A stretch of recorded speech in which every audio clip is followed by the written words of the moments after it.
living room. Kada isang eroplanong papel na mapapalanding ni JM sa runway ay tutumbasan ni Kuya ng 1 minuto para makausap niya si Fiang. Binibigyan siya ni Kuya ng 1 buong araw para gawin ang task na to. Buksan mo ang kahon sa harapan mo. Kuya, nakakamiss magsuot ng ganitong klaseng uniforme, Kuya. Kailangan mo yan para makapagpalipad ng eroplano. Opo. Si JM agad na nag-transform bilang piloto. Handa ka na bang lumabas, Captain Ibarra? Handa-handa na po, Kuya.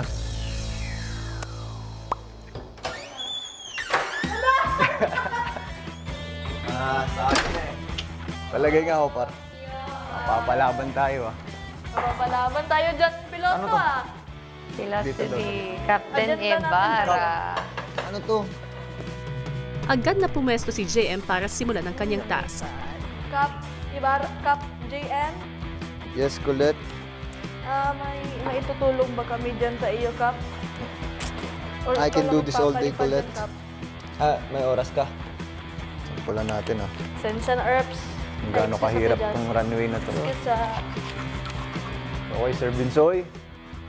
Ready for takeoff. Matamaan ako dito.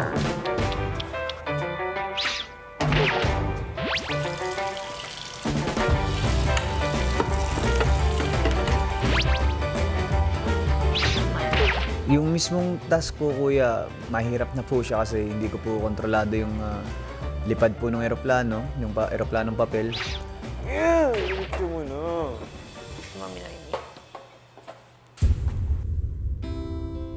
Importante po sa akin, Kuya, kasi gusto ko pa rin po makausap si Piang patungkol dun sa nakaraang linggo. At hindi pa rin po ako kampante kung sumama po ba yung loob niya sa akin. Siyempre, Kuya, malalim na rin naman po yung pinagsamahan namin ni Fiang. At ayoko hong magbago ho yung pagkakaibigan po namin.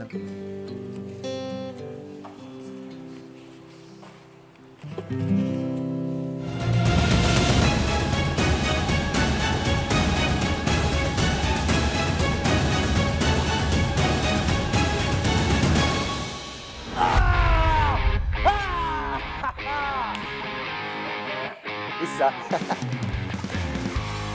Isa pa lang. Makaipon kaya ng sapat na oras si JM para makausap si Fiang.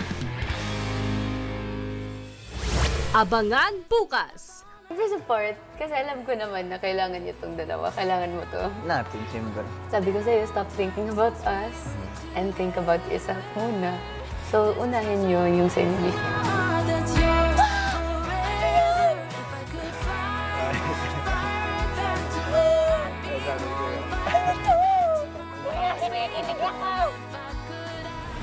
At tuluyan na nga kayang magsamang muli ang teens at adults. Magiging daan nga ba ito tungo sa inyong tagumpay o sa inyong pagkabigo?